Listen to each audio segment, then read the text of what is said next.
Ladies and gentlemen, welcome back to the inaugural Science for Life Symposium this year. It's so nice to see everybody in person and online today. The symposium will create connections between Vietnamese science and tech communities, as well as top scientists worldwide. Now, this is the second session today, and we would like to extend a warm welcome to our distinguished guests, speakers, VIPs, scientists and inventors, businessmen, business leaders, as well as international organization leaders. We also have here and would like to welcome all the research institutes, universities, organizations, companies, startups, as well as policymakers present here today. Ladies and gentlemen, please give us a round of applause.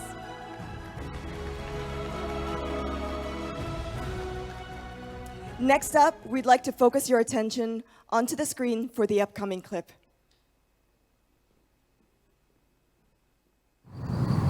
The green transition to zero-carbon economies is both underway and will depend on our ability to pair renewable energy and, in some cases, intermittent energy sources with sufficient storage to meet residential, commercial, industrial, and transportation needs.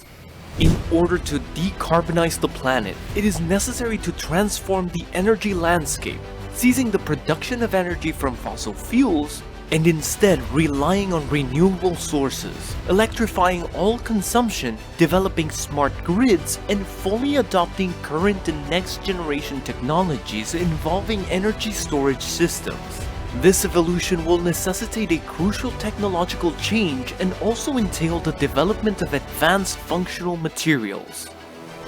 The demand for energy storage and its usage is increasing day by day due to the boom of an era of electric mobility, vehicles for personal and commercial transportation, e-bikes, e-rickshaws, drones, robots, and many other technologies.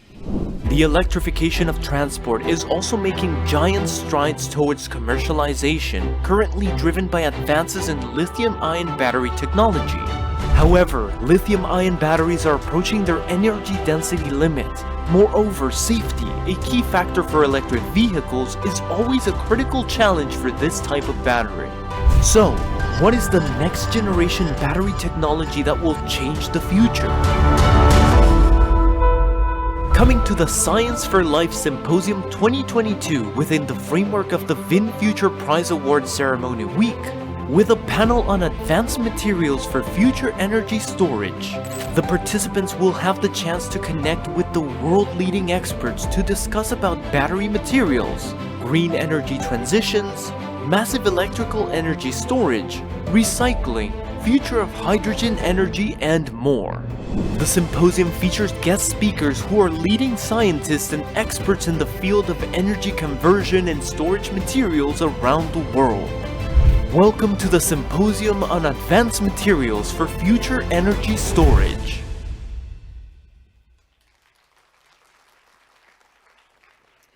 Ladies and gentlemen, VinFuture Prize is a global, reputable science and tech prize.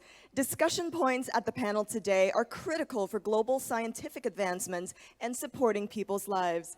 Vietnam is a committed nation who plays an increasing role in contributing to the world's technological advancement.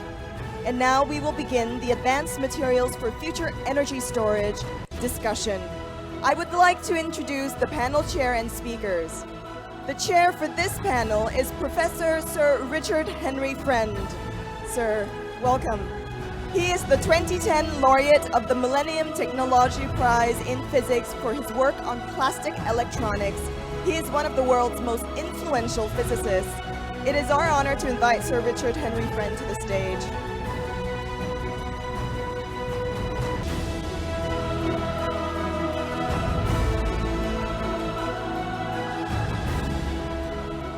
Next up, we would also like to invite our panelists, Dr. Linda Faye Nazar, professor at the University of Waterloo and Canada Research Chair in Solid-State Energy Materials, who made breakthroughs on road to creating rechargeable lithium-sulfur and lithium-oxygen batteries and solid-state lithium-ion batteries based on advanced solid electrolytes. Professor Nazar, welcome. Please take your seat. We would also like to invite Dr. Khalil Amin from Argonne National Laboratory, United States, the co-inventor of the NMC cathode used globally in electric vehicles, the 2019 Global Energy Prize laureate for developing one of the highest energy density lithium batteries. We would like to invite Dr. Dan Kamen, professor at the University of California, Berkeley, also the senior advisor for energy and innovation at the U.S. Agency for International Development. He served as science envoy in the Obama-Biden administration and is the leading expert in renewable energy science, technology, and policy. We would also like to invite Mr. Brian Dillard, Chief Growth and Technology Strategy Officer at VinES Energy Solutions, the expert in EV batteries and grid storage. Ladies and gentlemen, please give a round of applause to our panelists and chair. Dear Professor Sir Richard Henry Friend, the stage is yours.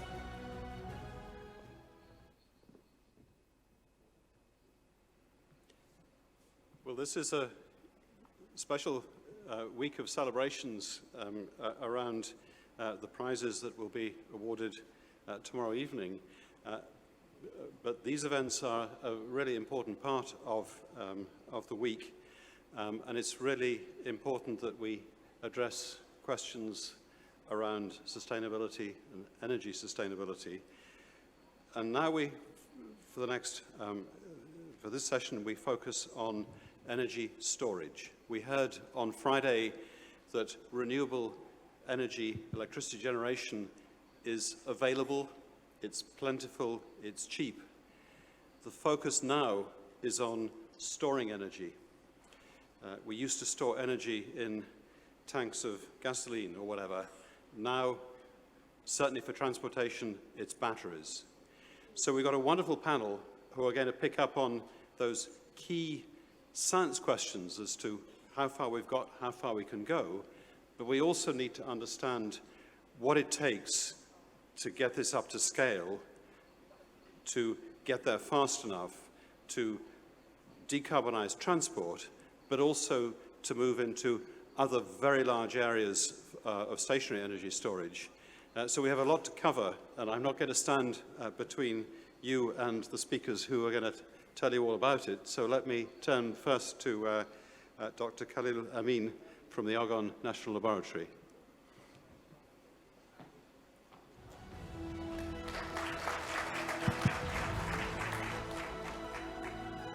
Well, thank you, Mr. Chairman. Good morning, ladies and gentlemen. It is a pleasure for me to talk to you today about some of the challenges and opportunities for lithium-ion and beyond for enabling mass electrification. Let me start with this busy slide, which is the global human activity energy flow. What it says is, beside transportation, all the other applications rely on many sources of energy that span from renewable all the way to hydrocarbon-based. The only application that rely on one source, which is oil, is transportation. And the story doesn't end up here because half of the energy is wasted in heat. So not only we are relying on one source, but we waste a lot of it. So this is a situation which is not sustainable. The other things is, if you look at the US energy economy, and I think maybe in Europe as well, mobility is a large part of the US economy. And 70% of petroleum is used for transportation in the United States. Also, transportation is the second largest expense in US household. So obviously, if transiting to mass electrification will impact significantly the US energy economy and maybe other countries as well. Fortunately, electrification is underway thanks to some of the regulatory requirements. You can see here, Europe is the champion. By the end of 2022, the expectation is about most of the car will meet 58 miles per gallon. And that means they will have some form of electrification, either hybrid or plug-in hybrid or electric. Also, the growth of electric vehicles, based on some of the forecasts, is very promising. You can see here, for example, this Bloomberg New Energy shows that there is an exponential growth. Within 7 years, we reach maybe more than 25 million electric vehicle. And that translates to a growth of battery production with a business that can reach $300 billion, for instance. Now, most of the technologies for electric vehicle are based on lithium-ion. And the reason why lithium-ion is because it has the highest volumetric and gravimetric energy density. You can make them smaller, but yet very powerful and energetic. These are the technologies that make it to the market at the moment. The NMC is the one that has dominated the electric vehicle market. But of course, we use cobalt. Cobalt is an issue when it comes to sustainability. And then we see an opportunity also for LFP, especially for low-cost electric vehicle or large batteries for buses and transit, for instance. So as of now, I think the number of electric vehicles that's been produced about 3 million or to 3.5 million electric vehicles. And the reason is because we still have a major barrier that needs to be addressed. The barrier is cost. The target actually to displace conventional electric vehicles so is to reach $70 to $80 per kilowatt hour. This is where you have a cost parity between electric vehicle and conventional vehicle. So if you really want to reduce the cost, you need to increase the energy density. So how you increase the energy density? You really have to increase, if you take, for example, a Nissan Leaf, it has 23 kilowatt hours, 500 pounds. Imagine if you can increase the chemistry energy density, you can design the same energetic pack, but yet much smaller. And that results in reducing the cost across the board, active and inactive. This is how you can reduce the cost of the system. So how to increase the energy? We can do that by increasing the capacity of the cathode. At the moment we are here, we need to go to these levels. We can also increase the stability of the electrolyte. This is maybe the cheapest way. If you can increase the stability of electrolyte at high voltage, you can actually take advantage of existing cathode and reach this number shown here. And then you can replace graphite with silicon. This is another opportunity to get up to 300%, for instance. So as of today, the technology is NMC. So the trend is to increase the nickel and reduce the cobalt because of sustainability issue. So when you do that at high voltage, nickel 4+ is very unstable thermodynamically. So it will reduce and form oxygen that react with the electrolyte and cause significant performance degradation. So what the industry has been doing is to do a conventional coating. So basically they take a stable nanoparticle oxide and disperse it on the surface of the particle of carbon, graphite, cathode. No. So if you stay at 4.3 volt, this technology works. But if you go higher in voltage, let's see 4.6, of course there are many exposed areas, so you have a lot of reactivity, it doesn't work. So I'm going to share with you a very innovative technology we developed at Argonne. If you really want to protect the cathode, you have to do full protection, inside and outside. So here is the system is basically, you have to start with the gas. Gas goes everywhere. And then polymerize that gas to form a P dot. P dot is a very known polymer that is conductive both ionically and electronically. So you start with an E dot, which is a gas, and you have vanadium oxychloride, for instance, which is an initiator, which is a gas. Gas go everywhere. You heat up, and then you form a film outside and inside as well. This is the real protection. So you end up with a conformal protection, 20 nanometers. This layer is very conductive, is a key word. Yeah. So as a result, you can get very good performance either with nickel-rich or at high voltage. Outstanding cyclability versus a conventional material that is not. But the fact that you completely cover the particle, you can improve also the safety. So this is a differential scanning calorimeter that shows actually the reactivity. It's an exothermic reaction when you don't protect the material. However, once you protect it, you don't have any oxygen generation that react with the electrolyte in an exothermic way. You can actually get only an endothermic reaction because of the depletion of the electrolyte. So this is a way, for example, of enhancing the stability of the cathode at high voltage and get high energy to lower the cost. The other opportunity is to engineer the material at the particle level by creating what we call a full concentration gradient. So the idea here is to take a material, you build it with nickel-rich in the bird to create a high energy, and then slowly reduce the nickel, go into the outer layer of the particle, and increase the manganese to give you that stability. You can actually mass scale this material by using a co-precipitation like the NMC.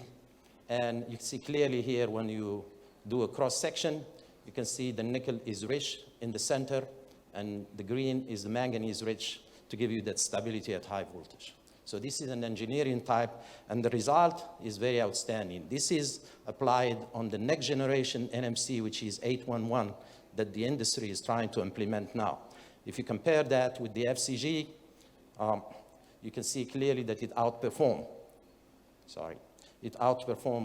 the material both at room temperature and high temperature, for instance.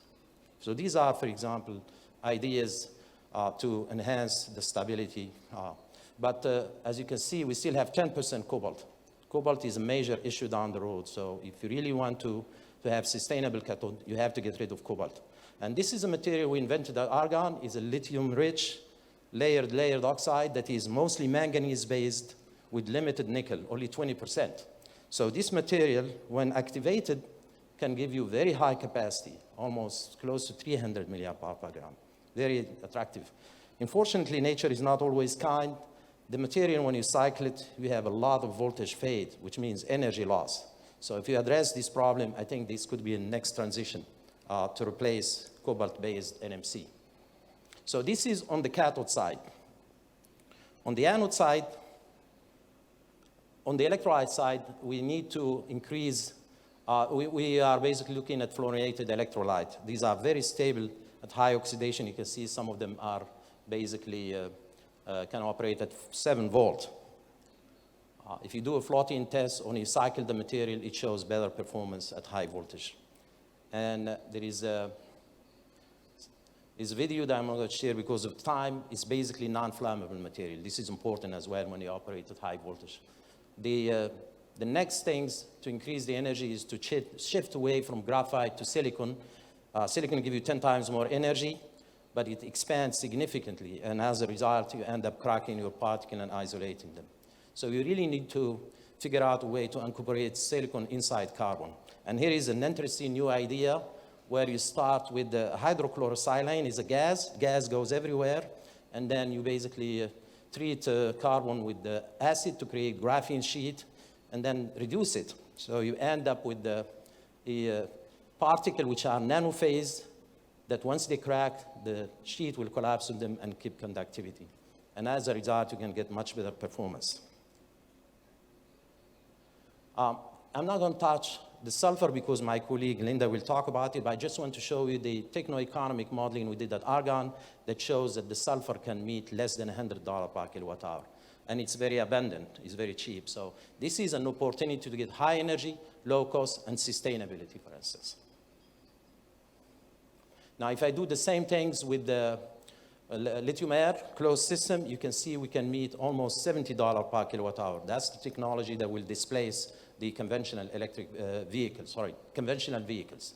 So what is this system? Is a lithium air is a holy grail of all batteries. It is very different from lithium ion. It has a lithium metal, an electrolyte, and a porous carbon with the catalyst. So you send oxygen, you have a 2-electron transfer to form lithium peroxide. And this technology is 5 times more energetic than lithium ion. So in another word, you basically use air to operate the vehicle, and you basically generate oxygen when you charge. But it does have a lot of problems. As you can see, huge polarization, poor cyclability.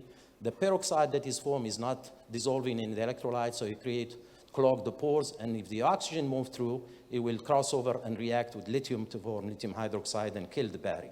So we really need to find a way to get rid of oxygen by creating a new system, which is closed system. Let me explain what I mean. So if you take the ideal reaction scheme, and you do the first electron transfer, you form a superoxide radical that is very oxidative. It can react with the electrolyte, or it can react with lithium to form a lithium superoxide. Now, unfortunately, this material is very unstable. It disproportionates and forms lithium peroxide. So imagine if we stabilize this system, then we can change the direction of the reaction and create a new system, which is closed system, where the lithium superoxide crystalline phase can be the cathode and the lithium metal can be the anode. And this reaction is actually very energetic. So if you take almost 50% of it, practically you can need 500 watt-hour packaging. Now we're also working on a sodium analog to make complete sustainability. So this is something we need to watch out. So my conclusion, I have only 40 seconds, and I was told I have to stick with the time. So the conclusion is electrification of vehicles is underway with strong growth. We need to reduce further the cost to expand mass electrification. I've shown you what the industry is doing on the cathode side. I did not touch on the selenium sulfur because my colleague will talk about it. And then this is a system we need to watch out together with the sodium analog, because this is where we can get the sustainability and the energy and cost to displace conventional vehicle. Thank you.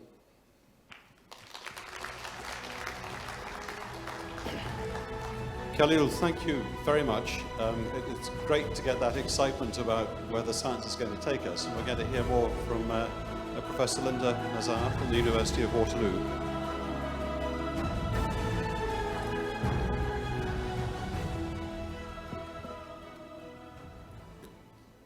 Well, good morning, ladies and gentlemen. It's a great honor and a delight to be here at this VinFuture event. And I'd like to thank the Vin Foundation and also Cal for really setting a great stage for me to begin my talk.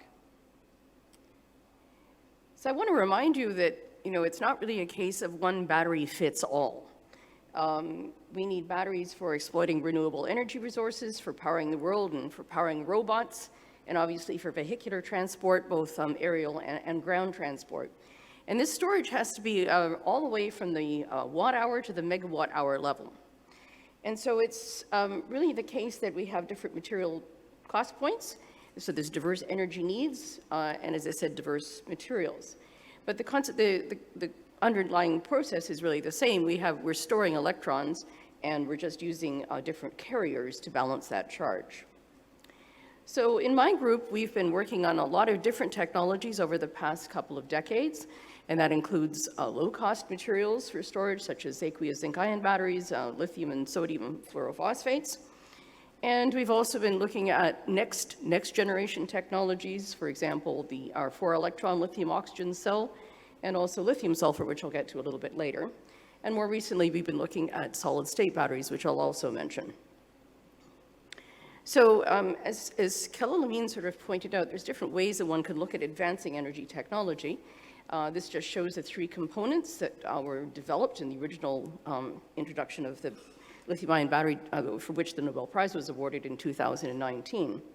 So if we imagine changing some of these components, for example, we can consider swapping out the graphitic carbon, not just for silicon, but also even going all the way to lithium metal, which has tenfold the capacity, and also sodium metal. And even in principle going to anode-less designs where the sodium and metal are deposited from the cathode material itself. So Cal did a nice explanation about advances that we might imagine at the positive electrode with different sorts of materials removing the cobalt. But we can also think of sodium analogs to these layered lithium metal oxides that have earth-abundant elements. And we can even imagine, as was mentioned, sulfur, and I'll be, as I said, discussing that. And we can also take the flammable organic liquid electrolyte and swap that out for an inorganic solid-state conductor. So in all of these technologies, it's important to, in these technologies anyway, to consider that we'll probably be using a metal anode that enables both the lithium-sulfur batteries and the solid-state cells. So let's start with considering sodium. The sodium batteries were actually very popular in the 80s. They were vigorously researched. And then in 1990, they were kind of overtaken by lithium-ion. So now they're making a bit of a comeback, partly because of the rising cost of lithium, which has gone from $4,000 a ton in 2014 to $70,000 now. And the issue isn't just the cost of lithium, it's also the cost of the metals at the positive electrode. And sodium chemistry has the advantage of being able to utilize these earth-abundant elements, as shown here in this seminal paper. So the global energy sodium market is really projected to reach very high values even by 2031. So it comes with some penalties, which are listed here, a higher mass. It's a larger ion that has a 3.3 volt penalty versus lithium, but there's also these advantages that's shown here. And so there's a variety of different, the chemistry is really very different for sodium, and the big question is, will sodium be the new lithium? These are the three major cathode materials that are under development today. They're used usually with a hard carbon anode. And this technology is actually in the pre-commercial stage, as shown here, with some companies reporting energy as much as high as 160 watt-hours per kilogram for 32 amp-hour pouch cells. So this is pretty exciting. But when this paper was first reported, this iron manganese compound, it turned out that the promise of this material was not quite realized because, in fact, the capacity fading was really very rapid. And we turned our attention to this in 2015 and discovered that there was a correlation between this fairly large voltage hysteresis in these cells with what we then discovered was transition metal migration between the transition metals in the layers and to migration of those metals between the layers. And this is partially irreversible and also a fairly kinetically slow process, which is the cause of this hysteresis. And we also discovered that it was seemingly coupled with oxygen anion redox, which is really what you don't want in the cell. And this we then confirmed just recently collaborating with Will Chu at Stanford using a specific kind of spectroscopy where we can see a characteristic feature from oxygen evolution. And we see that just as we showed back in 2015, where you substitute the iron for either copper or nickel, and you suppress this transition metal migration, you also suppress the oxygen evolution, especially for the nickel substituted compound. So that was actually quite satisfying.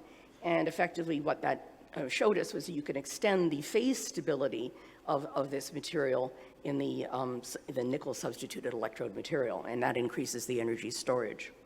And so in today's sodium layered metal oxide materials, a whole plethora of different metals are employed in that cathode to carry out that stabilization of the band structure. So turning to another low-cost material, sulfur, there's much promise. Sulfur undergoes a conversion from sulfur to Li2S, going through an intermediate polysulfide, which is soluble in the electrolyte. And this is actually the cause of a lot of problems in these cells, and has been the subject of literally thousands of papers since 2009, when we published on a way of encapsulating these polysulfides in a porous carbon. So since then, we and many others have been investigating approaches to try to solve these problems. And really, this is just to say that this is a holistic sort of problem that has to be tackled from many different angles. And so after a decade of all of this, we're still really left with problems, although we've made advances, but we're left with problems of high electrolyte volumes needed to solubilize these polysulfides, and the issue of the negative lithium metal electrode, which is passivated once those polysulfides diffuse over to the negative electrode. So how to solve this? So one of the approaches we used is, rather than solubilizing the polysulfides in this cell, we actually went the opposite way to generate electrolytes which have very poor solubility for the sulfides and thus engage in kind of what we call a quasi-solid state transformation. And we thus minimize the amount of electrolyte in the cell and thus increase the energy density. And so we did this by simply developing a tailored electrolyte design where we have a solvent that ties itself up with the salt to form these aggregated structures and limits that solubility of the polysulfide and effectively then prevents those polysulfides, as I said, from reacting with the negative electrode, the lithium negative electrode. So we're able to achieve lithium and stripping plating with really almost 100% efficiency and as I said, lean or very low electrolyte volumes. So this leads to the question of when you can actually take this to a full solid state design, and in fact, we've done that, but I won't have time to talk about that today, but it does introduce the concept of all solid state cells. And many have asked if this is this battery rush into solid state electrolyte design or solid state cells is really the next big thing. You can see that there's an enormous market evaluation for this technology. Toyota has certainly invested a great deal in this, as have many other car companies within the last few years. So exciting stuff. Is this maybe overhyped? What are really the challenges? So the gleam in automobile companies' eyes really relies on the fact that by displacing or replacing the flammable liquid electrolytes with their solid-state inorganic components, you eliminate many of the safety concerns. But it's not just that. You also, if you employ lithium metal or a lithium alloy anode, you have less of a problem with dendrite formation, which really plagues liquid electrolyte cells. And you can also achieve much wider operation temperatures all the way down to low and also high ranges. And just by virtue of how you pack these cells, you improve the energy density and increase by that process. So it's a really fairly simple design. You have a solid electrolyte separator, and the electrolyte itself, the solid ionic conductor, is then mixed with the active cathode material, and that can be one of these materials or sulfur. So this is just that cell design shown again. And in my opinion, and probably that of many others, probably dual solid electrolyte design is going to be necessary for these cells, unfortunately, because the electrolytes that we need as a separator, as shown here, have to have these qualities, but specifically they have to be stable with lithium metal, or in this case, with sodium metal. And so these two materials plus sulfides sort of fit that category. At the positive side, at high potential, there's another set of characteristics listed here, and important is mechanical ductility to form a composite with that cathode material. And so in this case, while oxides have good chemical stability, they lack that ductility, whereas chlorides, in fact, are quite ductile. So on the next slide, I have a plethora of strategies that we've employed in my group over the last few years to try to solve all of these problems. I don't have time to talk about most of them. I'll just highlight high ionic conductivity and stability at high potential. So one approach that we've utilized, which is very successful, is by literally increasing the lithium carrier concentration to increase the ion conductivity. And so, for example, we do that here by substituting antimony for silicon, and that requires lithium to balance the charge. And so we can increase the conductivity by 2,500-fold in the parent material into this lithium substituted system. You can see that increase in conductivity. And that value is actually very comparable to that of a liquid electrolyte. And that was sort of surprising. So this is a simple concept, this substitution, and effectively it provides stepping stones in the lattice, and that lowers the energy for the lithium ion transport, and it triggers what we call concerted ion migration, because these lithium ions end up in slightly higher energy sites, and they literally push the lithium along through the lattice as they transport, sort of in the design shown here. So that was quite exciting, and but the other bad side is that that's good for the negative electrode.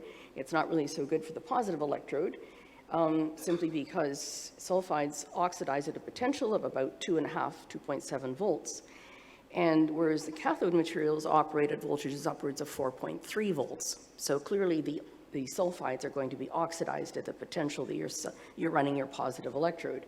And so that requires these coatings to be used. And these are typically poorly ionic but electronically insulating coatings.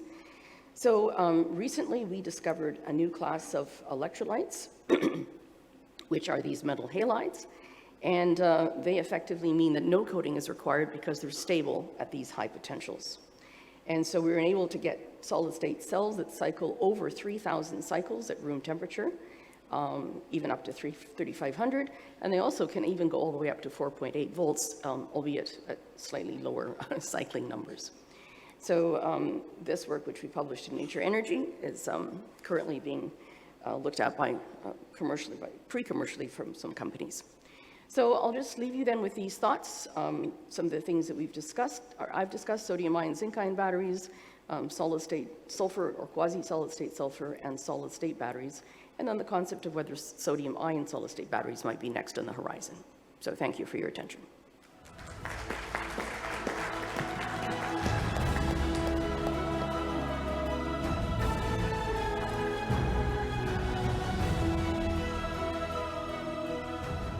We've had two brilliant insights as to where batteries are going in the future. To those from looking at it from the side, we might think that the lithium-ion battery as we know it today is settled, and we've just learned that it isn't, and that there's a real drive, I mean, a huge amount of scientific creativity that is now pushing the technology forward.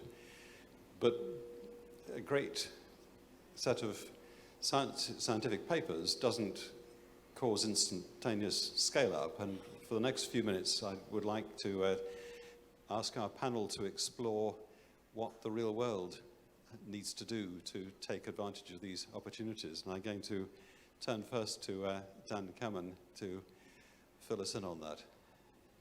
Well, thanks so much. And I just want to emphasize what a pleasure it is to be here, what an honor, and really how exceptional the two talks you just heard were. Yeah. There's a whole variety of chemistries that meet some near-term demands and long-term demands.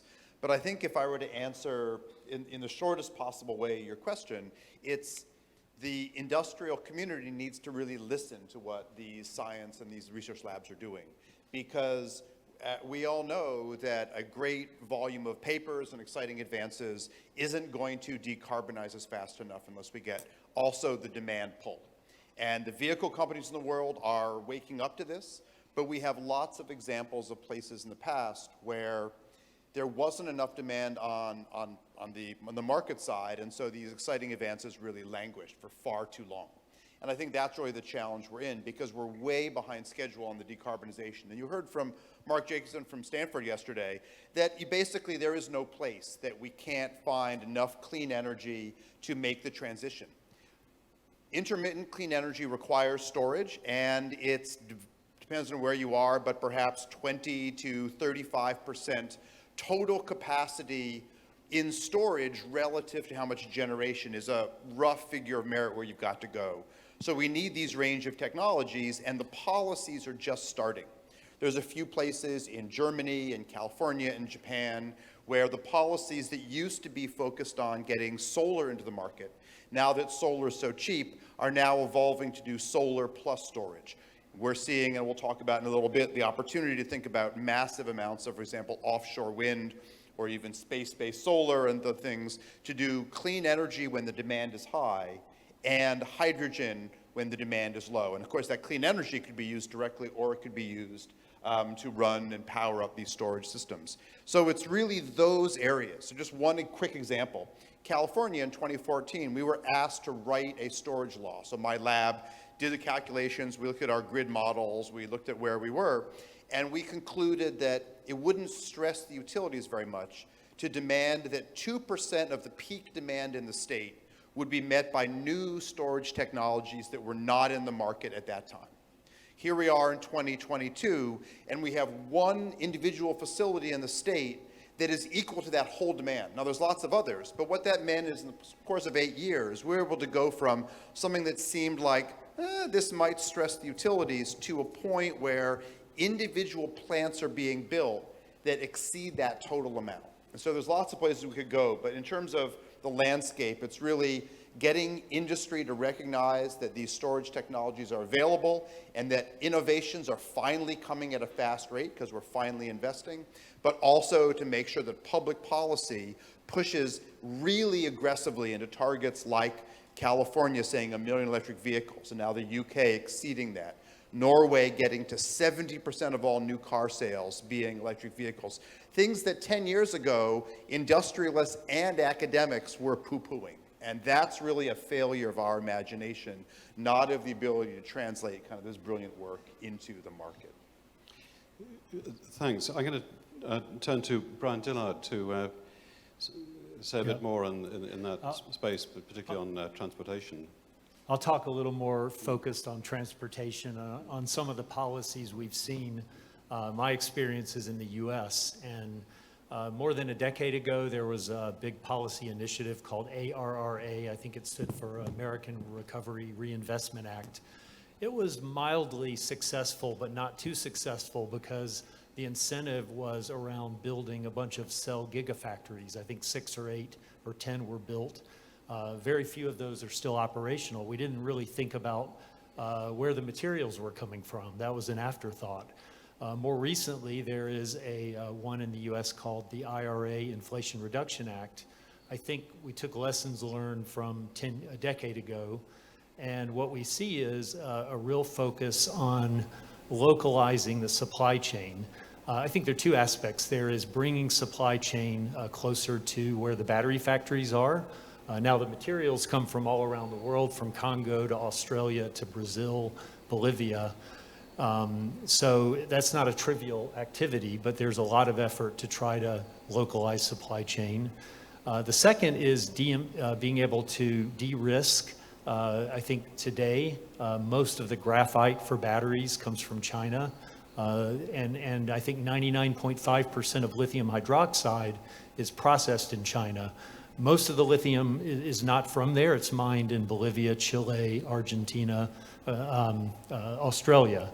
But it all goes to China for processing. So some of the incentives are around how do we de-risk by moving the processing so that we're not dependent on one country. And I think those sort of initiatives are really important. They're important in markets where VinFast will operate in the US and Europe. They're also important here in Vietnam. So from a perspective somewhat outside the space, I have a sense that in some sectors where margins are high, there's a real pull through to innovation. So the lithium-ion battery was actually generated but developed by Sony to put in portable electronic devices for the Walkman.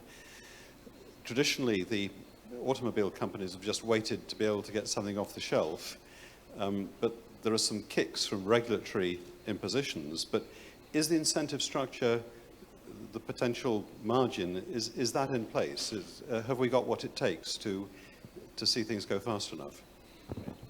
I'll just add that the incentives, some of the incentives we see provide tax credits and rebates on vehicles, electric vehicles and things like that. I think that's directionally the right thing. Making it fair and equitable for all the market participants is another debate beyond the scope of today, but I think we're trying to move in that direction. And then turning to the future, which Khalil and Linda have been talking about, where do you see the sort of industry pull? Is that in place, or are there extra things that need to be? From my experience, yes. Usually when a technology is matured, it takes a long time to displace it. This is true even for metal and nickel hydride batteries, for instance. The lithium ion has more power, maybe cost-wise is very competitive, but you can see most of the hybrid cars are still based on nickel metal hydride batteries. So, yes? But the potential for sodium to provide a lower cost battery is a potential. What does it take to get that, get some real scale up? Okay, right? So I will, and then I will leave, for sodium is an interesting opportunity because it will provide sustainability, not because of sodium, it's because the metals used in the cathode are based on iron or manganese or titanium. That's the main reason. But they are low energy. The drive for electrification is more energy to lower the cost. I see sodium as an opportunity for grid application because they have good power for frequency regulation or for even smoothing, depending how you size your battery. Linda, you want to add? Yeah, I would totally agree. And I mean, I asked the question whether sodium will be the new lithium, and it's going to take a while for it to get there because indeed the chemistry is really quite different. So that's going to require a lot of advanced materials technologies that we have started in the 80s and then, as I said, abandoned as we jumped into the lithium space. So it's time to go back there, and really the driver there is going to be grid, mini grid, and that stationary storage, as you mentioned, which is critical for storing renewable energy. Yeah.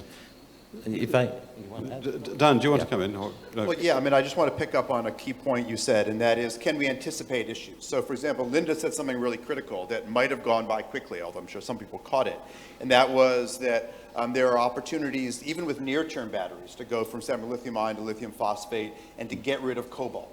Cobalt is probably the world's worst actor in terms of child labor, in terms of local damage to communities run by women in war-torn areas in the Congo and elsewhere. And so a little more aggressive public policy to clarify to industry, we will reward cleaner, more sustainable manufacturing is one of those drivers on the policy side that allows you to look at the opportunities. And I agree, I think that the sulfur options are really exciting, and sulfur is in very large supply.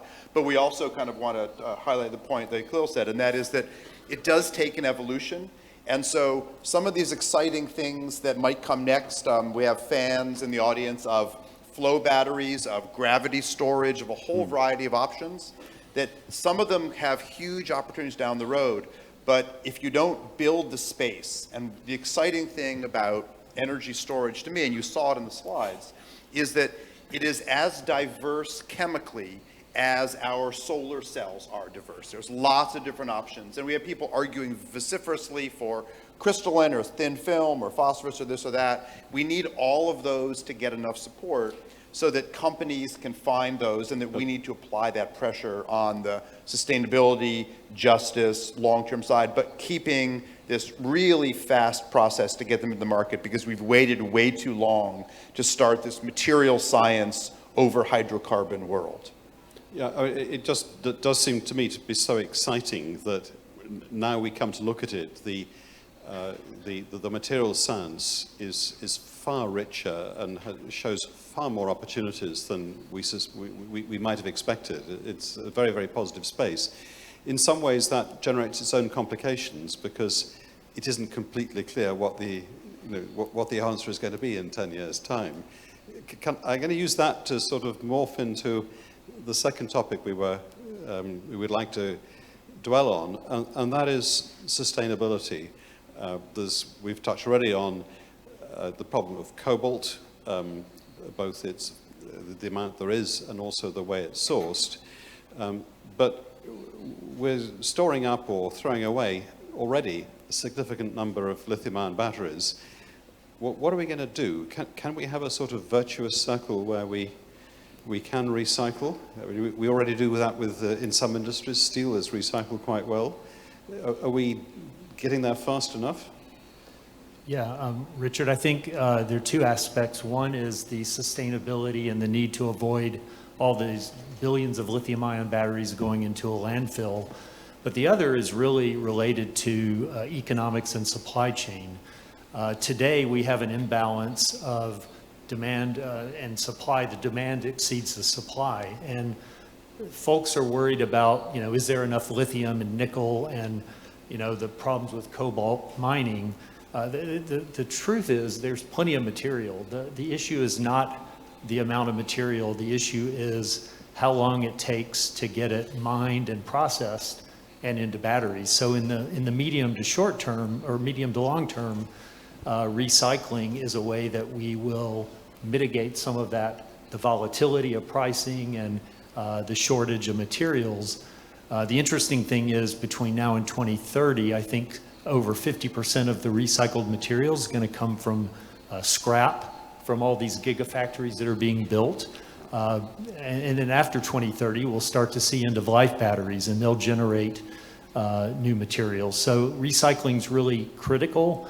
But let me just point out that based on what Linda and Khalil showed, the recycling can't be a static. It's not like we come up with a recycling method and we're done, and we just have to recycle the batteries. The recycling has to evolve with the materials. Case in point, for the first 20 years of the lithium-ion battery industry, we used pyrometallurgical recycling, which is smelting, because we really just needed to get cobalt out of used batteries. Now we've evolved towards hydrometallurgical, which is chemical leaching, because we need to get lithium out of the batteries and nickel. In the future, if we have sodium batteries or other types, either recycling will have to change, or it'll have more or less importance. And you could probably speak to that, Khalil. Yeah, so, I agree with you. I mean, to bear the fruit of recycling, we have to wait maybe 10 years, because the current life of a battery in an electric vehicle is at least 10 years. So that's where you have a significant impact. But to come back to, there is a second use. For example, you have a battery that is power, mostly designed with some energy. When the power dies, you can shift it and use it for application that are energy-based and free up the raw material that are supposed to be used for that specific application, for instance. There is also an opportunity, instead of basically tear down the material and recover the metals, you can do regenerative recycling. So you take the materials and then you process them and use them directly. So that will save tremendous amount of energy in getting rid of in getting the metals and also in making the cathode afterwards. And the final one is, since it can take 10 years, there is a potential innovation where, for instance, I show you, where a manganese base with very high energy can transit. And therefore, as you mentioned, Dan, it's not really static. You know, once you have this technology introduced, then it would be very difficult to recycle something that is manganese or iron based. Dan? And I think it's interesting that we often don't recognize how easy these levers are. So BMW started a very innovative plan where they committed to take back the amount of materials in their vehicles, not the exact material, but the volume. And California then borrowed that and then added a relatively small tax. It's about $11 per cell phone and around $29 per laptop. And that's their commitment to recycle that much material. So getting it to be the specific atoms is a critical part that needs to come next. But that, I mean, no one decided not to buy a laptop or a cell phone in California because of that tax. It was buried in all the other things. So that was something that happened behind the scenes. And it's the kind of thing that as the advances come out of the laboratories, you can really tailor policies. We're just really slow at doing these very obvious steps. So, Linda, did you want to come in, please? I was just going to say that we have to be very quick on our feet to adapt to these new technologies, because we will always have to recycle lithium-ion cells. Recycling sodium-ion cells may not necessarily, there not be a driver for that. It just may not make any sense. So the whole concept of developing new chemistries for this recycling has to take the forefront. I mean, it seems to me like a sort of perfect market. We know in 10 years' time there's going to be a large number of lithium-ion batteries that are going to need Dying recycling. lithium-ion cells, yes. So it's, you know, the resource is going to be there. Surely it's possible to do a bit of planning, work out the chemistry. But remember, we have at least $5 trillion a year of legacy subsidy for fossil fuels, right? So that's a significant fraction of the profit margin built in, and the heads of state met before the climate meeting at the G20 and after, and they decided not to remove those subsidies. So we have to recognize that while the chemistry, the policy mechanisms are there, we continue to decide to not do what makes sustainability sense. But, okay, the logic doesn't always produce the right outcome, does it? But somehow it just seems that we don't want to have another sort of plastic waste catastrophe on our hands. Correct. And this one we can absolutely, we know the timescale by which we need the solutions. That's an exhortation, yes. Let's turn the conversation to where we had the wonderful science going on, but what are the key drivers for better performance? Is it faster charging? Is it higher capacity? Is it more recharging cycles? Where are the economic drivers and where are the science drivers working together? Khalil. Yes, so obviously fast charging is very interesting. Everyone want to use basically the amount of time when you basically fill your tanks. So fast charging is important. The only problem, it has a lot of challenges. We have to fix those challenges. For instance, there are at least 3 of them I can identify. One of them is basically plating. When you do fast charging, because of the mobility of lithium through an interface in carbon is very slow. So you plate lithium, and that has a major impact not only on performance degradation, but also on safety. That's one thing. The second one is heat.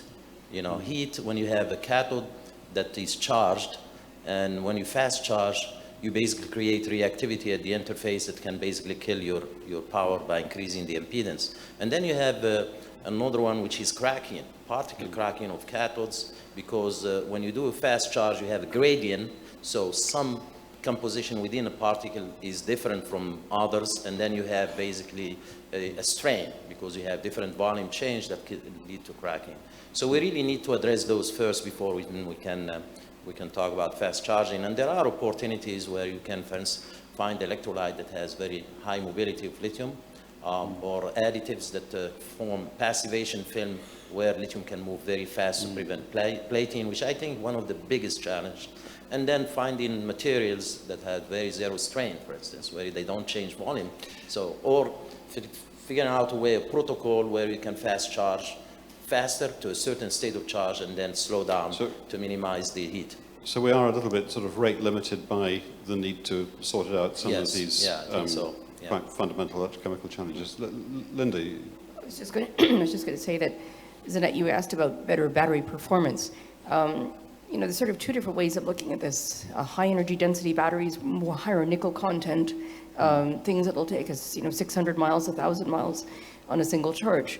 But then there's the alternate view, which is more derived towards vehicle-to-grid technology, where we actually have smaller batteries that are safer, that don't store as much energy, and we have a different network and a system where we use those batteries, move them around, keeps moving energy from the vehicle to the grid, back to the vehicle, and really diminish some of those safety issues. So they're kind of two different aspects that I think at this point, I think we don't know what the right way forward is.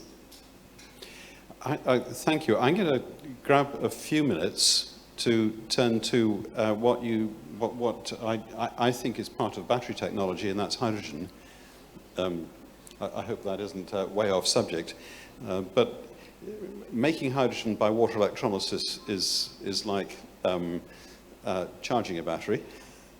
A fuel cell is like discharging a battery. My understanding is that, come what may, we're going to be making a lot of hydrogen by water electrolysis, not least when there is surplus renewable generation.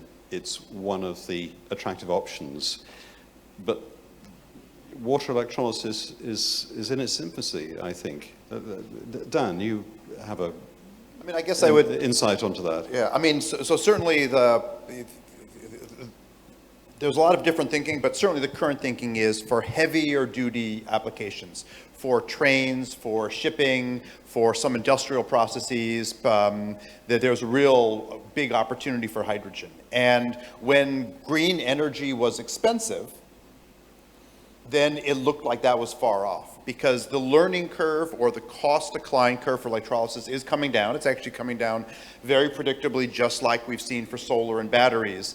But there's other methods. There's actually chemical, there's biological ways to produce hydrogen. There are other things on the horizon. But if we stick with what we have now, as we move into this renewable energy dominated world that we need to and hope we move into, then this exciting opportunity to get more, if you will, more market bang out of your green energy now appears. We're seeing large-scale wind farms being built off of China, off of Europe. The US is trying to get in the game, South Korea.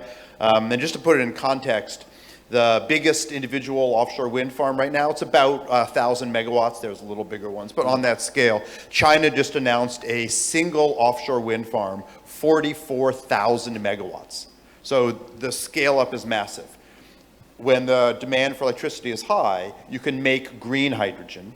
When the demand is high, you make electricity. When the demand is low, you can make hydrogen, green hydrogen. The challenge is that right now there's a lot of industrial desire to make hydrogen still from reforming fossil fuels, from natural gas. And what it means is that there's a push to extend the lifetime of fossil fuels, making gray hydrogen when we know how to make green hydrogen. And so the market opportunity is there, but we need this mixture of more innovation on the electrolysis side, but also much stronger market barriers against dirty hydrogen when we could be doing it cleanly. That's mostly policy. That's very much policy. Yeah. So it clearly requires some policy, and these subsidies we take for granted in the petrochemical world play a negative role, I think. But finding the right policies that are not too expensive matter. But is the technology ready?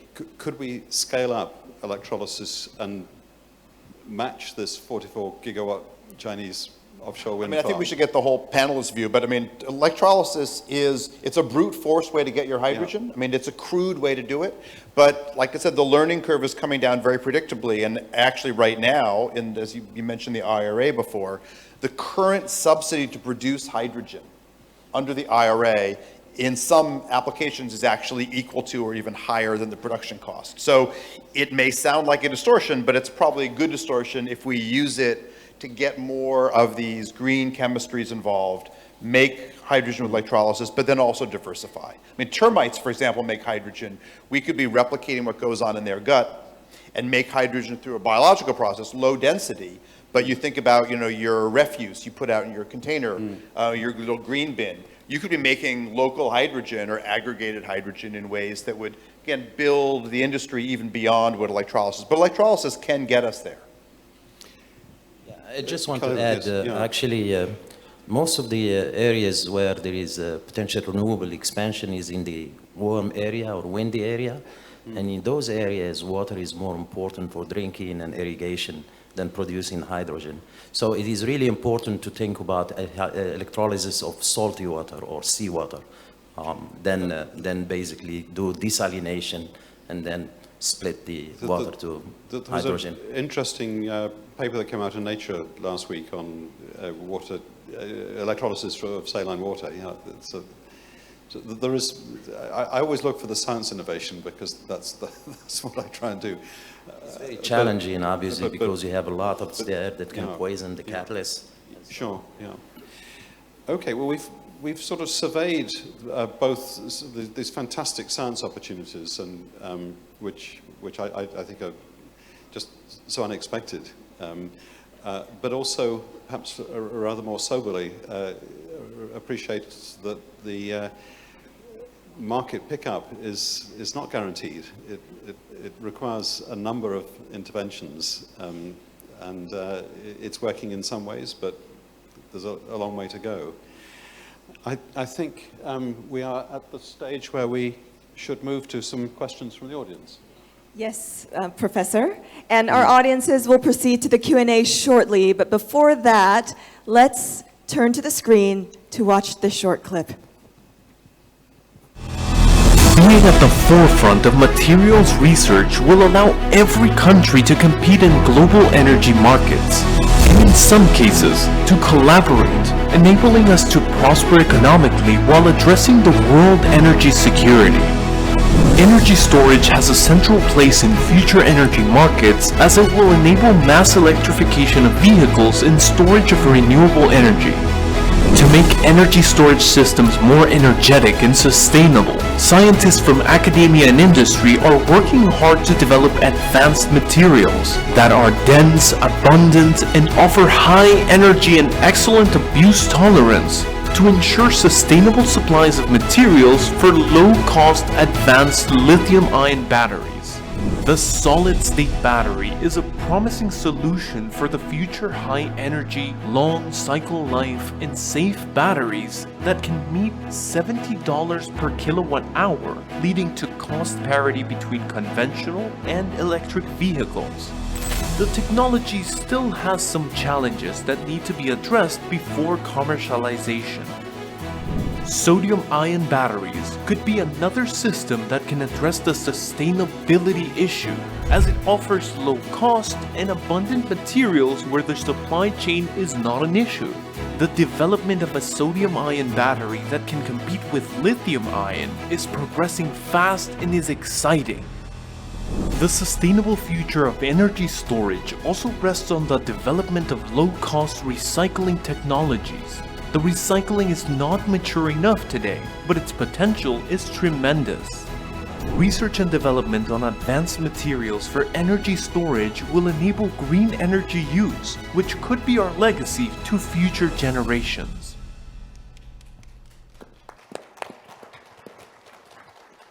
So ladies and gentlemen, we're going to be taking questions offline as well as online. Again, if you're here in the audience, kindly do raise your hands and we'll have a mic to assist you to ask your questions. Oh yes, we have a question over there. Can we have a mic over to the first row, please? Around that corner. Yes, we have a mic that's coming up right behind you. So, good afternoon, the distinguished panelists and all delegates in the hall. My name is Phung Ly from Ho Chi Minh University of Science, Vietnam National University. First of all, thank you for your a very deep, knowledgeable presentation given by Professor Linda Nazar and Dr. Khalil Amin, as well as the very interesting discussion from the panelists today so that we can learn a lot from your expertise. Actually, we noticed that the national, international experiences, the research and the application of the energy storage technology are still unexpectedly developing as they should be.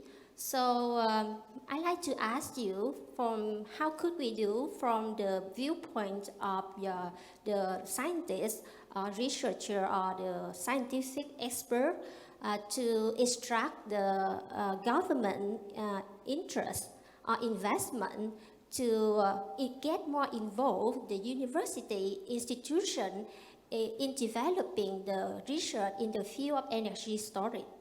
That is my question. Thank you. I mean, I'll take a big question. So I guess just, I mean, there's many aspects of that. It's a really interesting partnership question you're asking about. One feature is that a lot of municipalities and countries had policies to support solar power or wind power in the past. And they've evolved those policies to now include storage.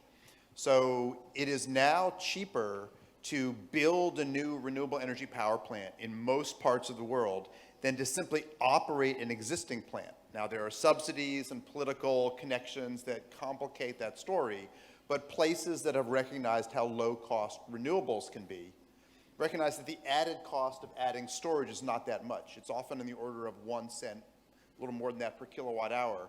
So if university teams think about how to do synergies between a battery group and an emerging solar group or a group working on offshore wind, you can often build the partnerships that allow industry to launch. So your question is much bigger than that, but it's just one example of how to integrate in kind of energy systems thinking to, you know, to get more storage as part of the mix.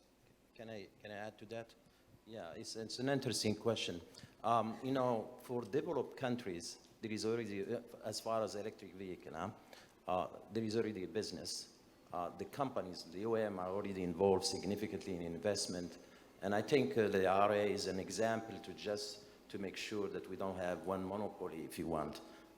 But for developing country like Vietnam, I can see an opportunity. There is a lot of resources where, for example, scientists and professors can try to add value to those resources and maybe contribute you know, I heard that Vietnam has a lot of nickel. And I just met one professor from Ho Chi Minh who told me there is lithium as well, and so on. So these are things where the government, and also maybe Vingroup, which is actually a driving force, can invest to extract and use the knowledge of the scientists and students to basically support them to innovate in this area, which can add value to your minerals and your resources.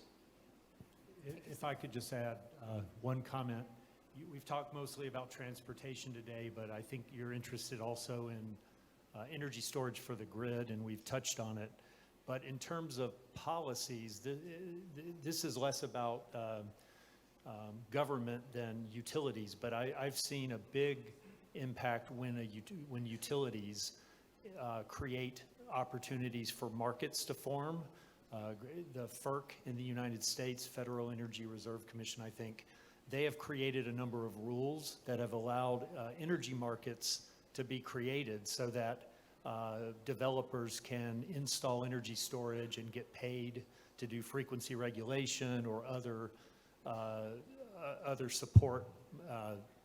And that's very important for enabling all of this technology that's being invented by scientists and developed by companies to make it into the market. We have to have, on the stationary storage side, we need to have market constructs that allow those storage assets to participate and make money. I was just going to add that whenever governments see markets, they get all excited. But the developing those markets implies knowledge and skill, know-how, that really comes at the university level. So you can't have one without the other. So governments, effectively, your question was how did we get governments to better support universities? And it's just you don't develop a technology from ground up without that knowledge and that intimate connection between the two. And I suspect that Vietnam universities understand that, at least. I think so. I'll make a sort of general comment that sometimes in a university, we're usually very good at finding basic problems. We're not so good at knowing whether these are basic problems which the rest of the world wants solving or not. So good connections with industry, understanding what industry needs, that solving a problem on, I don't know, metal plating, as we heard from Khalil, is important. Knowing about that, I think, can be quite a positive feature for guiding university research. It doesn't stop it being basic research. It's just basic research where the challenge has been better contextualized against the background of what is needed in the commercial world. Some people like the term use-inspired basic research. We could have a long conversation about that. Thank you, panelists. Let's turn to other questions in the crowd. Yes, we have a hand over here. Can we have a mic? All right, so the lady over there and then the gentleman over here. Yeah, thank you. Yeah, thank you very much for your nice and very interesting topic and discussion. So my name is Mei Lee. I'm a director of materials research and simulation from VinFuture. So my question is, which EV battery materials such as cathode, anode, electrolyte will be the flagship in 2025 to 2030 commercially? Yeah, this one is my question. Yeah. Yeah, can I, you want to go? So if I understand your question, it was what combination of cathode, anode, and electrolyte will take over in 2025? Was that correct? That is one, can be. Then another one is we are curious about which one will be the cathode, anode, and electrolyte in 2025 to 2030. Yeah. Oh, did 2025 to Commercially, 2030? commercially one is important for us. Well, I mean, Khalil might have different feelings here, but I think that in 2025, that's not very far from now. We're not going to probably fundamentally move that far beyond what we have now, probably to maybe higher nickel materials for the cathode, but lithium-ion technology is probably going to make a small incremental jump within that short period of time. If we think all the way up to 2030, then we can really start to imagine some truly next generation technologies. And again, as we've discussed in the symposium, probably some of those will involve sodium ion, and they will almost certainly involve solid state technology that may extend not just to lithium, but to sodium and to sulfur as well. So I would say that by 2030, we can certainly imagine that those are poking their nose above the horizon. And I'll turn to Cal for some other comments from him. Maybe I'm a little more pessimistic than you. So I would say within the next 2-3 years, we're not going to see a major change. The only things we're going to see is maybe a change by reduction or going lower in cobalt. There are, at the moment, the NMC 622 is the main flagship for electric vehicle. There is a tremendous drive to 811. I talk about it. Some of the technology I presented has been licensed and been scaled up now. You will see some of that maybe happening within 2-3 years. You may see some penetration, very challenging, of silicon, but it's very challenging. I wouldn't think so. You will have it in 3 years for automotive. It's already there for consumer electronics. The drive also is to get more energy, so you can see high voltage electrolyte. Some of the electrolyte I shows could be an opportunity as well, because they give you flammability, non-flammability issue, because we go higher in energy with nickel rich is very dangerous, as you know. Going further, let's see, 7 years, I would say you will see some advancement in, let's see, solid state. I will not see a total manufacturing, because to manufacture and put it in a vehicle, you need to do that at least 3 years ahead of time, because you have to test it. You have to do extensive calendar life and cycle life tests, and that require time. So I will not see a major change. And as I said, when you have a technology that is very established, it's very difficult to push it away. Toyota is already developing concept cars with solid-state technology. I mean, they're not commercial yet, but there's definitely Yeah. concept cars on the go. Yeah, but they've been working on that for 20 years. Well, the time is right now. Time is now, yeah. And BMW is doing disassemblable ones, so you can actually not just recycle, but take the parts apart. Yeah, just those of us on the stage have talked in the last couple of days about the fact that it is about a 20-year period, roughly, to go from first concept, first paper or patent to high volume commercialization. And I've seen that kind of broken up into two. It's about 10 years to get from the initial concept to the first commercialization. I think your first patent on NMC was 2001, and about a decade later we had the first licenses. And then the second 10 years is often the implementation and scaling it. It's hard for me to imagine that first 10 years we can compress that easily. It just takes that long to sort out and figure out how to get it from lab into working. But I do have some hope that the second 10 years, which is that implementation phase, we can see some improvement because 10 years ago, all the factories and all the manufacturing was either Japan, South Korea, or China. We're seeing that expand into Vietnam, into the US, into Europe. And with that ramp up in commercialization, I have some hope that we're going to see the implementation phase of some of these new technologies maybe not go 1 to 2 years, but maybe it'll go from 10 years to 3 or 4 years eventually. And I guess you might remember, Brian, that some of these technologies are not totally new technology. They're sort of revisited technologies that were around before, and there's already a lot of groundwork that's been laid. We're just looking at them with a new set of glasses in some ways. That's wonderful. Thank you, panelists, for your insights. We do have a lot of questions still remaining in the audience. Can you raise your hands again? Okay, can we have the mic to this area of the audience, please? We have a question that is on row number 3. Oh, there we go. I am Trần Huỳnh Ngọc from PECC2, Power Engineer Consulting Company. Thank you very much for the very informative and valuable talks from distinguished professors, panelists.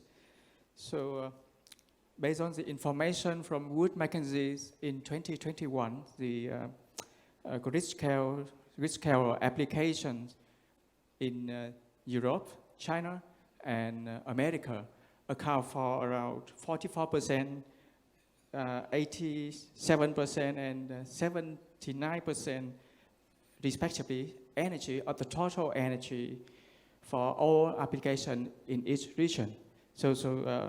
And as predicted in 2031, this number will be 61%, 78%, and 83%. So considering the last portion of grid scale application, I would like to ask about the potential of battery technology in grid scale application, especially for solid-state technology.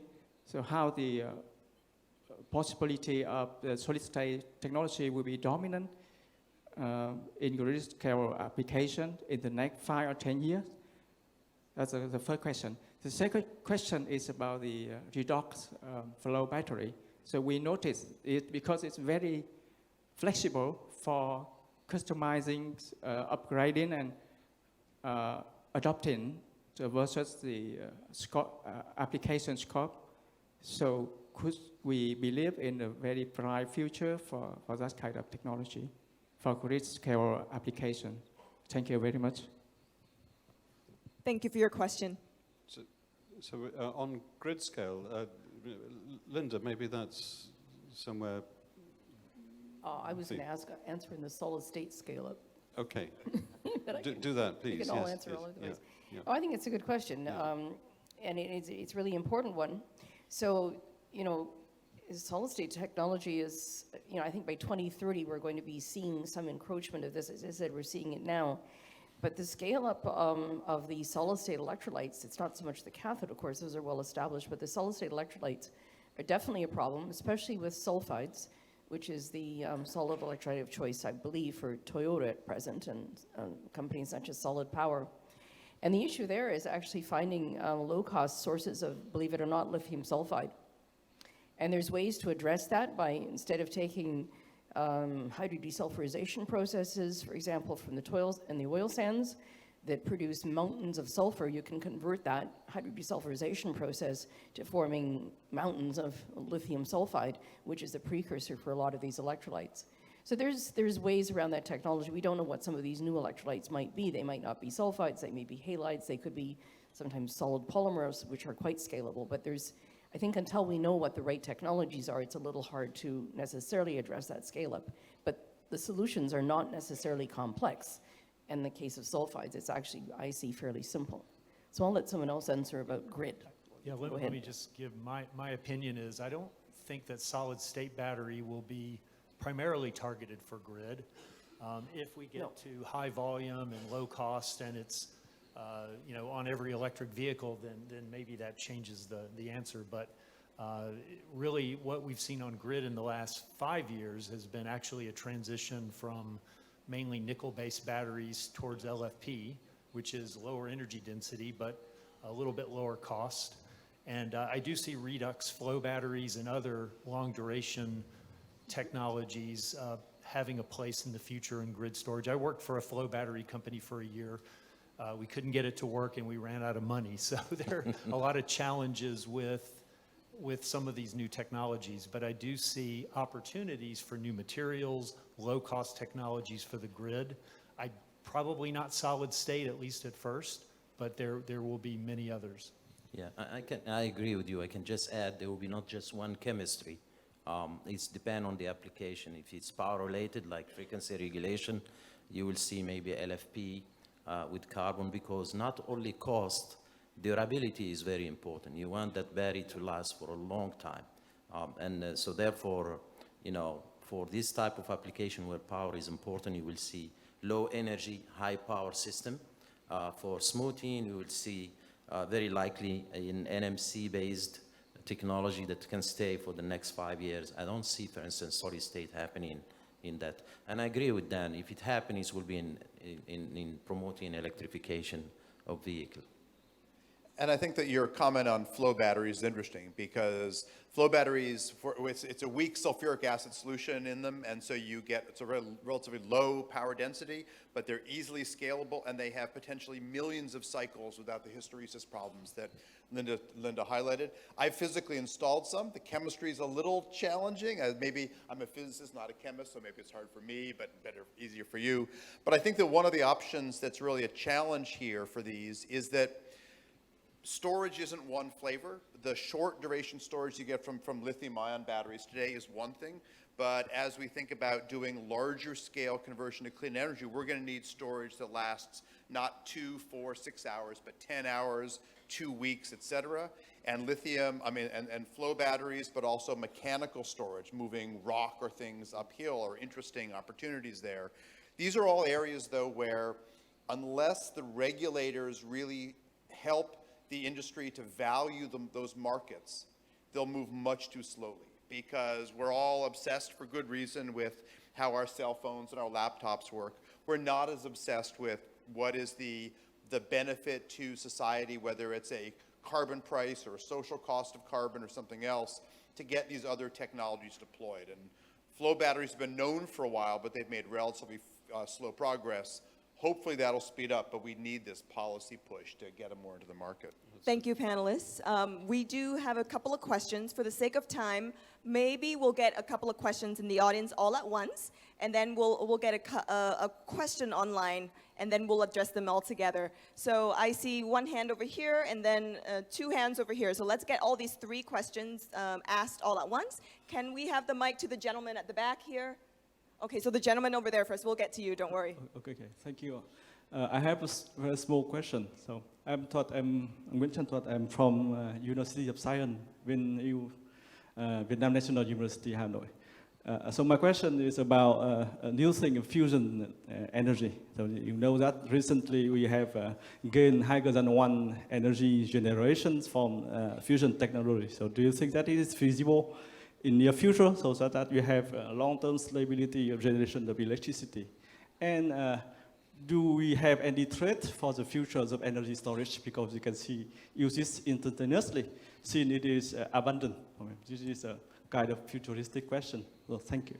Thank you, sir, for your question. We'll get the 2 more questions, and then we'll address them together. So that's on fusion and also potential risk. Yes, can we get the mics to these 2 gentlemen over here? Yeah, the gentleman at the back, second row to the back in the middle section, please, right next to the camera. Thank you very much for very inspiring talk. So my name is Sean. I'm from materials simulation simulation in VES. So my question is just about the solid-state batteries. As we know, there are many fascinating technologies in the lab. So when we do the industrialization, so what the strategy you think or you can suggest in the near future? About the interface engineering, like we have the coating or different strategies. I mean, how to solve the interface issues in industries considering the cost?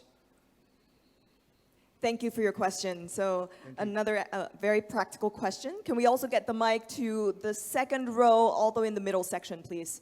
Second row and middle section. Thank you. I have two related questions.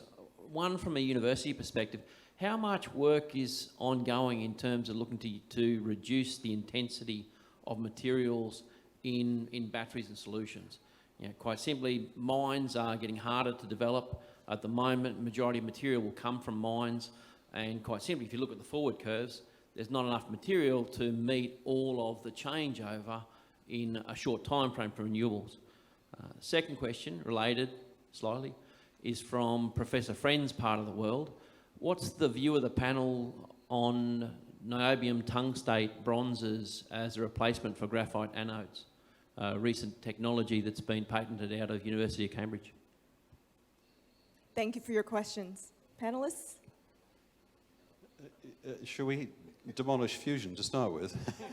Demolish, I go the other way. I mean, you know, maybe to turn your question around a little bit. I mean, what happened at Livermore on December 1st was proof of concept. We know fusion works. It works in the sun. Now we have the first proof that it works terrestrially. The laser system they used was not designed as a power generation. It's designed as a proof of the physics that is in hand. I actually think in the next 24 months, we're going to get several announcements from the other part of the fusion world, from the tokamak, the magnetic confinement of plasma world, where the very advanced teams in China, South Korea, Cambridge, Massachusetts, and the UK are likely to make announcements. So I think that the science is finally, after decades of moving slowly, is now moving very fast. But everyone wants to know, when is there going to be a commercial power plant? And if you say an answer, then it gets quoted, and then they kind of highlight. But it is a massive milestone. I don't want to. There's no way to underestimate how important it is. But the path to commercial power is a ways off. But it's a huge step forward. Yeah. Dan, you put that very diplomatically. I mean, the science is fantastic. I mean, some of the advances in just being able to get materials to those conditions terrestrially are quite spectacular.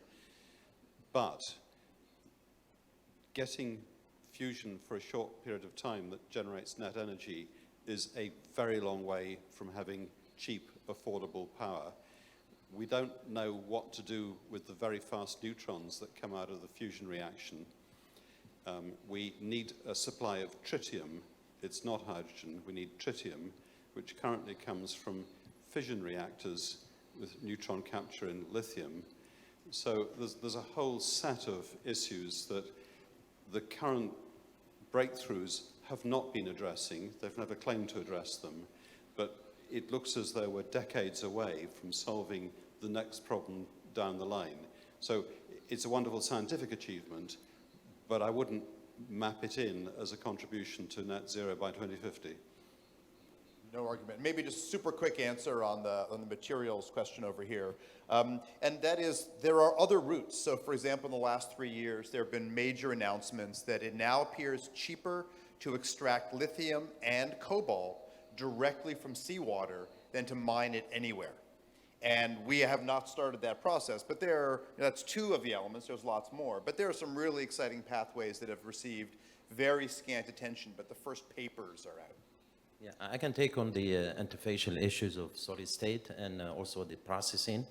I think that's a real concern because you have a solid electrolyte that does not change volume, and you have the electrodes, both the lithium and the cathode, that change volume during operation. So you obviously will have an interfacial issue. And it can be addressed by putting a polymer between the two to ensure transport of lithium. Or you can, on the processing, it is true. Most of the processing, there is always grain boundaries, there is porosity or pinholes where dendrite can go through them. I've seen actually videos where you can see lithium moving through the solid state. So a glass-based could be an opportunity, for instance. And the question is how costly to mass produce this type of glass. There was a question about niobium.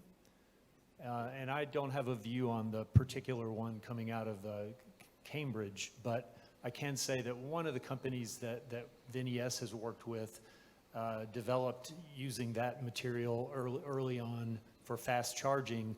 They then pivoted to silicon, but I think it was because of the supply being limited. It doesn't mean that it won't be a future material of importance, but that's the only experience that I have. Well, I'm not, I know the work of my colleagues in Cambridge, but it's nothing to do with me. It's just very exciting that it is possible to demonstrate extremely fast charging and discharging. Niobium is relatively scarce and very expensive, so it's not going to be for mass usage, but there are apparently applications where it will find its,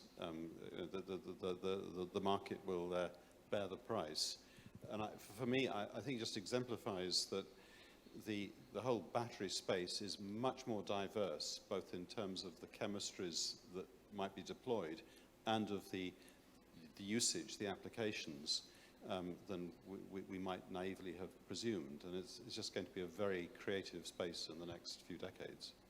It's wonderful. Thank you very, very much, panelists. I'm just wondering, with the organizers, do we have enough time for one more question? I know we have several online questions, actually, and one coming from Japan. Do we have time for one more question? So maybe I'll ask this question. Whether a battery is reused or not, this question came from Japan. Whether a battery is reused or not, it should be disposed someday. Regarding battery recycling, various material extraction methods have been studied. Can you give us your opinion on which extraction method has the best practical potential for use? This is from our online audience in Japan. We need to turn to the experts on the other side. I might ask Khalil to speak about direct recycling, because I think that's really interesting. Well, you already spoke about how you can extract metals. I think before you get to that, the best way is to regenerate the electrodes. So you can dissolve them, remove the binder, and then treat them. If there is some excess lithium need to be added, if there is loss of lithium, you can do that. And therefore, it's the cheapest way and the quickest way to basically recycle that material. It's wonderful. Thank you so much. All right, panelists, I think this is the end of our Q&A section. Audiences, thank you very, very much for participating in this Q&A section. Thank you, our VIP guest today, today's session chair, Sir Richard Henry Friend, as well as our panel of scientists for this wonderful, wonderful discussion. Ladies and gentlemen, please give our panelists a round of applause. On behalf of the organizers, we would like to express appreciation to every one of you for being present at this event and supporting VinFuture Prize 2022. Ladies and gentlemen, thank you and enjoy your midday.